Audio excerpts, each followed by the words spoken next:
दिवस है। हर कोई अलग अलग तरीके से स्वतंत्रता दिवस मना रहा है, कोई झंडा फहरा रहा है, कोई ढोल नगाड़ों के साथ, और कोई लड्डू बांट रहा है। वहीं पर एक तरफ जा रहा है और एक जो बच्चा है, भविष्य, देश का भविष्य चाहता है कि जो उसके नस्ल के हैं, उसके साथ के हैं, उसके जो युवा हैं, वो कहीं ना कहीं इसी तरह से पौधे लगाते रहे और देश के जो सुरक्षा, देश को रखे, उज्जवल बनाए। और इसके चलते आज जो पेड़ पौधे लगाए जा रहे हैं, उनसे जानने का ले लो, फोटो ले लो, इसकी फोटो ले लो लाला जी, लग रहे फोटो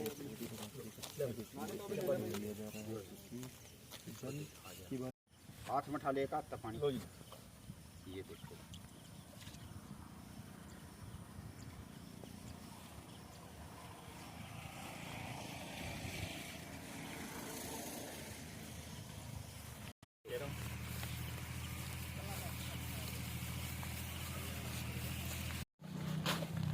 बढ़िया, हटा दे, हटा दे।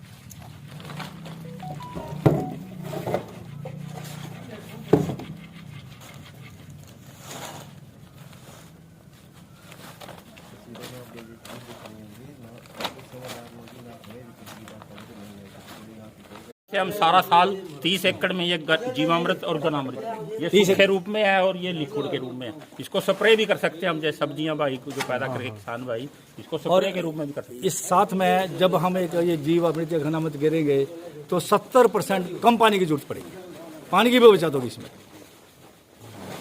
आज क्या कार्यक्रम? जो जल है वो प्रकृति की देन है, नदियाँ एक उसका रूप है।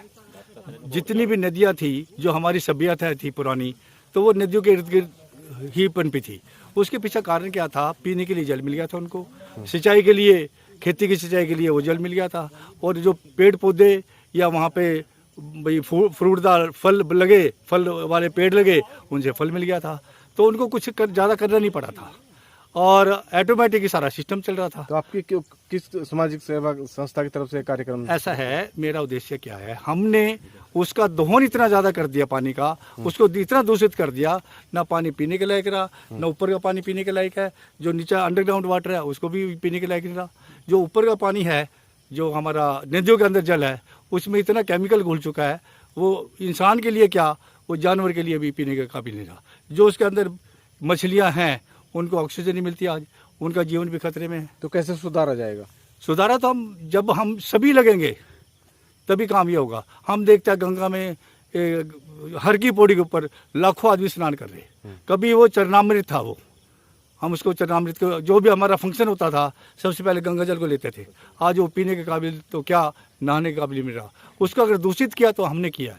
अगर हम उसको सच्ची हमें अगर हमारी भावना धर्म के प्रति है तो हमें नदियों को साफ रखना पड़ेगा ताकि हमारा भविष्य सुरक्षित हो सके। पौधे भी लगाया आपने, पौधारोपण किया? ऐसा है, जल, पहले जल को ले लूँ मैं, फिर जंगल। इंडिया के, कनाडा के अंदर प्रति व्यक्ति 10,000 पेड़ एक व्यक्ति के लगे हुए हैं पर कैपिटा, और अमेरिका के अंदर 1,000 है, इंडिया में सिर्फ 22 हैं। तो हमें जंगल भी बचाने पड़ेंगे। ऑक्सीजन कहाँ से आएगी? ऑक्सीजन तो जंगल से आएगी। हमने अपने जंगल काट दिए। पहले जो जंगल का प्रयोग करते थे हम अपने लिए करते थे, हमने जंगल काट के समतल जमीनें बना दी, फिर उस पर खेती कर ली, और उसको इतना हमने उसका दुरुपयोग किया भौतिकवाद में कि हमने प्रकृति का दोहन किया पूरा। आपने भविष्य को नहीं देखा। और ऐसा है, लकड़ कैसे बचाया जाएगा जी? और कैसे आप? ऐसा है, मैं एक और बात कहना चाहता हूँ कि जब हम कोई मकान बनाते हैं, हम अगले आने वाली पीढ़ी के लिए मकान बनाते हैं, भी हमारे उसमें बच्चे रहेंगे, हमारे अगले वाली पीढ़ी रहेगी, हवा अच्छी मिलेगी, उसको पानी मिलेगा, सब कुछ मिलेगा। धरती एक है, धरती दो नहीं है। हमें इसको ही बचाना है। यही हमारी जो सैकड़ों पीढ़ियाँ या हज़ारों पीढ़ियाँ, लाखों पीढ़ियाँ इसी में हुई, आने वाली पीढ़ी भी यहीं रहेगी। अगर हम उसको सुरक्षित पानी देंगे, जंगल देंगे, उसका ऑक्सीजन देंगे, और हम फर्टाइल जो हमारी यानी नेचुरल हमें उसको अन्न देंगे उसको, तभी वो पीढ़ी बच सकेगी। हमारा भविष्य जो है वो जल, जंगल, जमीन बचाने से ही है। कौन सी संस्था है आपकी? ये डू बेटर, डू बेटर इसका स्लोगन है। Every drop of goodness matter. इसका मतलब यही है कि हर बूंद माने रखती है। अच्छाई की हर बूंद भी माने रखती है और पानी की हर बूंद माने रखती है। क्या नाम आपका? अनिल गुप्ता। हम ये देखते हैं आमतौर पे लोग है ना पौधारोपण कर देते हैं, पौधा बचे ना बचे। मेरा उद्देश्य ये है, हम पौधे लगाएंगे भी, बचाएंगे भी, उनको पालेंगे भी।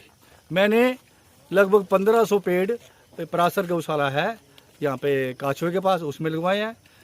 200 पेड़ अपने पोते के जन्मदिन पर यहाँ पे निगदू के पास गौशाला वहाँ लगवाए हैं। 100 पेड़ तरावड़ी गौशाला में लगवाए हैं। हम उनको केवल पौधारोपण नहीं करेंगे, हम उनको पालेंगे भी।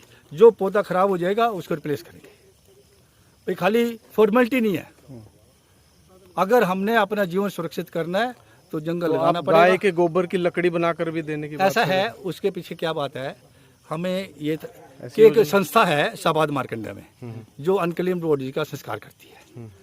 तो वहाँ पे उनकी लगभग 2 कुंटल लकड़ी लगती है।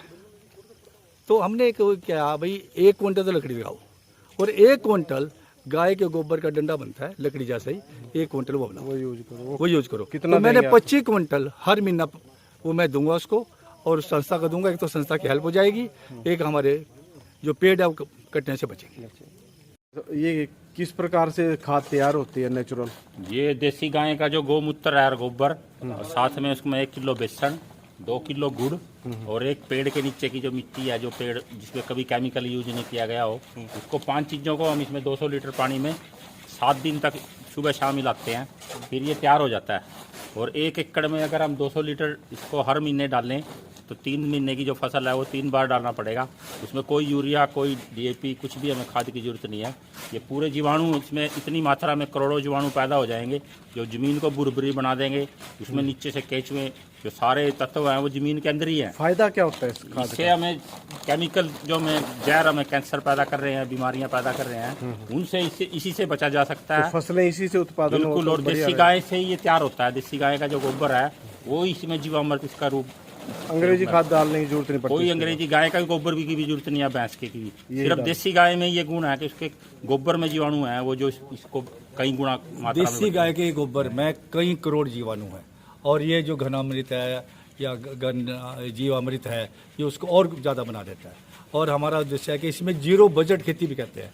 जो हमारे किसान जो नुकसान में आज उसका खर्चा ज़्यादा है, फसल कम हो रही है, तो उसका खर्चा लगभग है ही नहीं, कम लागत में ज़्यादा है ही उत्पादन। नहीं। और साथ में हमारी फॉरेन करेंसी बचेगी। जो हम डीएपी इंपोर्ट कर रहे, यूरिया इंपोर्ट कर रहे, जो हमने एक केमिकल की खेती कर ली, हमारी जो ज़मीन है वो एकदम जैसे आदमी को नशा हो जाता है, ज़मीन में ही हमारा नशे वाली बन गई। जब तक हम खाद नहीं करेंगे तब तक नहीं होगा।